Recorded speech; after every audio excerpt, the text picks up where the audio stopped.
What's up, man? I want to talk about Shawn Porter, and you see the title "Slowing Down." I alluded to this last year, and I really seen it really in the fight when he fought that one guy. What's that guy's name? He fought Granados, and I was like, Shawn Porter, he's slowing down. I seen slowing down, and he is slowing down.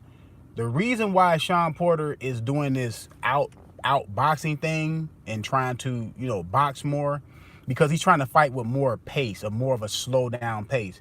Because the way Shawn Porter usually fights, that we all know how he fights, is high energy, in and out, throwing a lot of punches. That doesn't age well. To me, in my opinion, Shawn Porter got about 3 high level fights left in him. He gonna start going down that hill fast, because his feet are moving good, and it's kind of an illusion. You think like, oh no, he's not slowing down. Look at his feet. It's not his feet. It's his hands. Shawn Porter feet and hands used to work simultaneously. Like his feet used to move fast. He used to throw a lot of punches, throwing a lot of power punches, stay on you, not giving you a chance to breathe. All of a sudden, and then I guess he's training with Barry Hunter. To me, it's I look. His father is his trainer. Has been training him for a long time. I guess they want to bring someone else in the camp. It's okay. It's okay to bring someone else to camp to probably for a different look, or probably uh, add something to Shawn Porter's game. But you can't take the fundamental part of Shawn Porter's game, and that's being on you, swarming you, physical, power punching type fight. Yes, it doesn't age well, but it's gotten Shawn Porter to the point that he is now. He's already what, Shawn Porter 31. So I mean, I guess they trying to salvage some more, trying to get some more years out of his career by having him fight like a slow paced fight. But Shawn Porter can't fight that fight.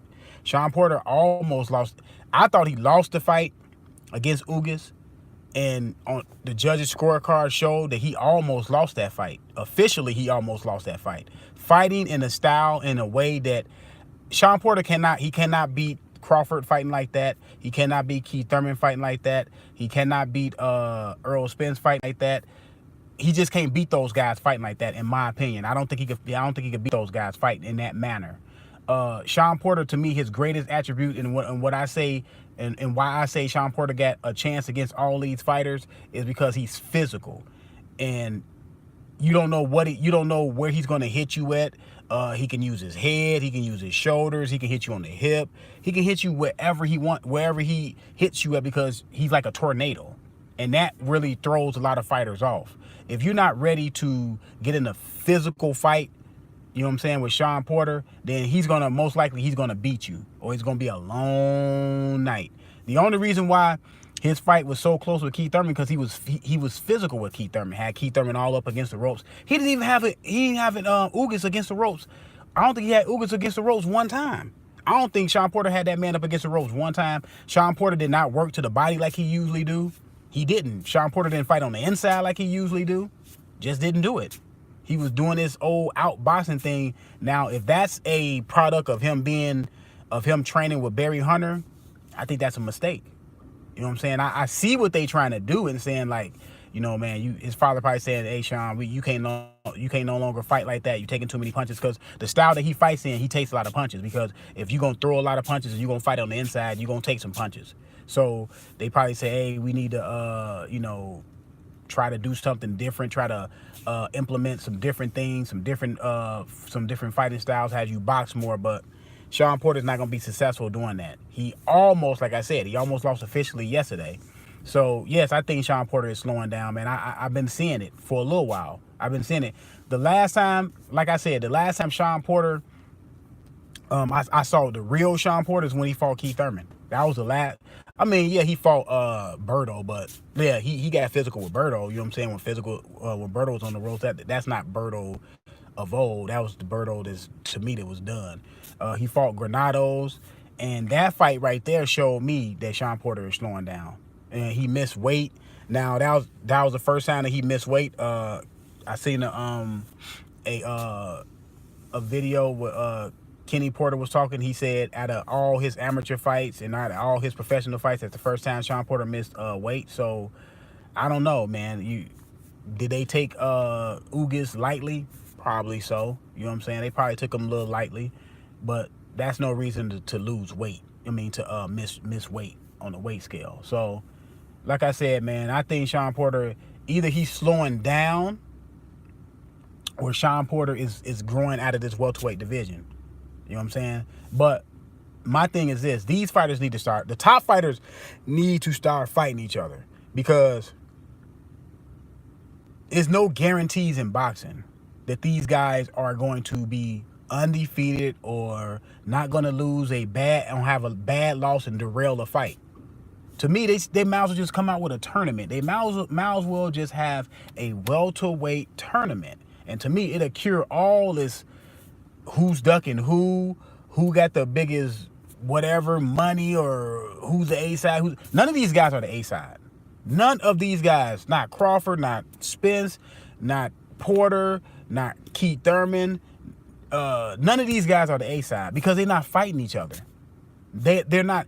You have to fight each other, come out the victor of all of the bunch, and then you can probably say I'm the A side.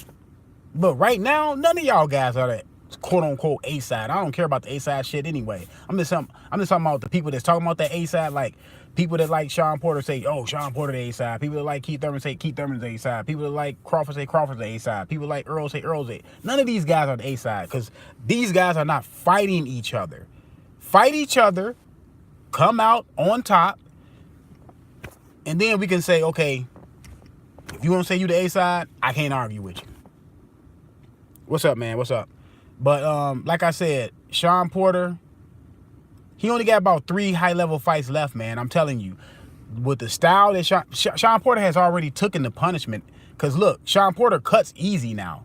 He got scar tissue all over both eyes. He got cut yesterday. Shawn Porter cuts in all his fights, just about all his fights, even the ones he wins, even the ones he looks impressive in. I think the only one he didn't get cut in was the Paulie Malignaggi fight, when he knocked Paulie Malignaggi out. But other than that, Shawn Porter is getting cut all over the place. You know what I'm saying? His style, he's already has taken the punishment. You can't take the punishment away. And like I said, he got about three high-level fights, man, and he gonna roll. When he roll down that hill, Shawn Porter gonna roll down that hill at a fast pace. You gonna look 1 year, Shawn Porter gonna be, looking like a good fighter, still capable of winning big fights, and then that next year, you gonna look like, man, this dude look like he's a gatekeeper. I'm telling you, because that style of fighting, I've seen that style of fighting so many times. With, to me, fighters that were better than Shawn Porter, and they went down the hill. They roll down that hill fast. When you roll down that hill, you roll down here. And it usually happened about in your 30s, like your early 30s.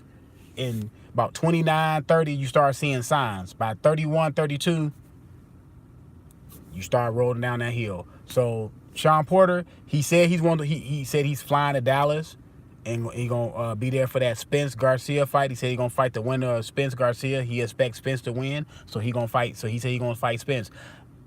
Shawn Porter don't need to fight no more in-between fights. He's vulnerable. I'm going to say this again. Shawn Porter is vulnerable. He can lose easily, because Shawn Porter, I don't look at Shawn Porter and say, Shawn Porter going to win that fight. Shawn Porter going to win. I knew this Ugas fight was going to be hard for Shawn Porter. When I went back and started looking at the tape of Ugas, I was like, man, Ugas going to get Shawn Porter some problems, and he may beat Shawn Porter. But Ugas didn't have a second gear. And it's I don't know about fighters and the fight be right there on the table and you just don't go to another gear. You can't put it in first gear every time and think you're gonna go through the fight and win in first gear. You have to go to second, and sometimes you got to go to third gear to win the goddamn fight. A lot of these fighters, like when Danny Jacobs fought Triple G, the fight was on the table for Danny Jacobs to win. He just didn't have no second gear. He just didn't go into second gear. Now, when he fight Canelo, it's gonna be excuses after the fight. Now he's already talking about the judges. Why are you talking about the judges, man? Don't talk about the judges. If you have a mindset that you're gonna do what you got to do, you got 12 rounds to get rid of this man via KO, knockout, referee stop the fight, or somebody wave the towel in. You got multiple ways where the fight is in your hands. If it goes to the judges' scorecards, that means 2 fighters in the ring just didn't do their jobs. Y'all didn't do y'all jobs. So don't worry about getting robbed on the scorecards. To me, Danny Jacobs already lost the fight mentally. What the hell you worried about the judges for, man? But at any rate, like I said, Shawn Porter got about 3 high-level fights. He better start getting in the ring with these high-level fighters and get the money get the money that he's looking for. I'm out, y'all. Thanks for coming through, man. Rumors Porter didn't use his pops as a trainer till the last. Well, to me, that got to say a lot. Like, I heard about Kenny Porter didn't train him for this fight, and I was listening to an interview. I think Kenny Porter kind of confirmed that he was down there training with Barry Hunter a lot. So Shawn Porter was down there training with Barry Hunter in D.C. So maybe, I mean, sometimes father and son, you know, son don't want to, you know, sometimes they get into it. You know, son want to do things his way, father want to do things his way. You know what I'm saying? So maybe that was the case. Maybe that was the case. I don't know what it was, but I know that Shawn Porter you can't turn Shawn Porter into a boxer at this point in his career.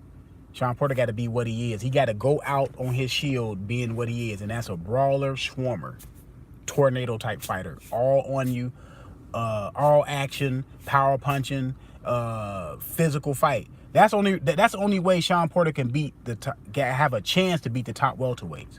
He has to be physical. He has to bring his physical presence in the ring with him, along with some of his versatility. You know what I'm saying? But he cannot be on the outside and think boxing think he gonna beat some Terrence Crawford boxing on the outside, Earl Spence boxing on the outside, Keith Thurman boxing on the outside. You know what I'm saying? You're not going to beat those guys boxing on the outside. If he tried to box, when him and Keith Thurman fought, if he would have tried to box Keith Thurman, he would have got blanked on the scorecards. I'm telling y'all. The only reason why that fight was that competitive, I thought it was 8-4. The only reason why it was that competitive is because he was physical with Keith Thurman. Hitting Keith Thurman all over the place, in the back, in the shoulders, wherever he wanted to hit him at. Had him up against the ropes, going to his body. You know what I'm saying? He didn't even do that to Ugas. To me, Shawn Porter did more moving around the ring than anything.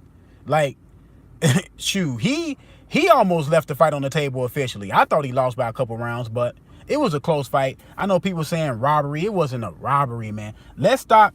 Look, to me, when people say it's a robbery, then in the next breath they say it was a close fight. How a close fight is not a robbery, man. That means it can go to anyone. I hate when people use robbery. We use robbery so much. When somebody really get robbed, people ain't gonna take you serious. No, the man didn't get robbed. It was a good fight. It was a really good competitive fight. Each fighter had a deficiencies in the ring. Each fighter left a lot to be desired in the ring because it was a lot of missed opportunities for both of these fighters. On Ugas' side, he should have used his jab more because Shawn Porter is coming in. If you stick your jab out there, he's going to run into your jab a lot. If Shawn Porter, when he got on the inside, if he would have worked on the inside, it could have been a better night for him, an easier night for him, a more clear-cut victory. Each one of these fighters could have had a clear-cut victory if they would have did what they were supposed to do. Ugas with the jab, and Shawn Porter working on the inside when he got on the inside. I'm out, man. Talk to y'all later. Jab and uppercut were there. 2 punches. I was shocked. Ugas did not. Yeah. I mean, Ugas did hit Shawn Porter with a couple good uppercuts, but like you said, he didn't do it enough. He just didn't do it enough. They were right there. Like you said, they were right. It was plenty of things that was right there. Neither one of these guys went into second gear. I mean, it looked like Shawn Porter was doing a lot because he was moving a lot, but he was not doing a lot with his hands. If you look at Shawn Porter's hands, if you look at his hands, and Constance with his feet, it didn't match. It did not match. If his hands was moving like his feet was moving, then this would have been an easy fight for Shawn Porter.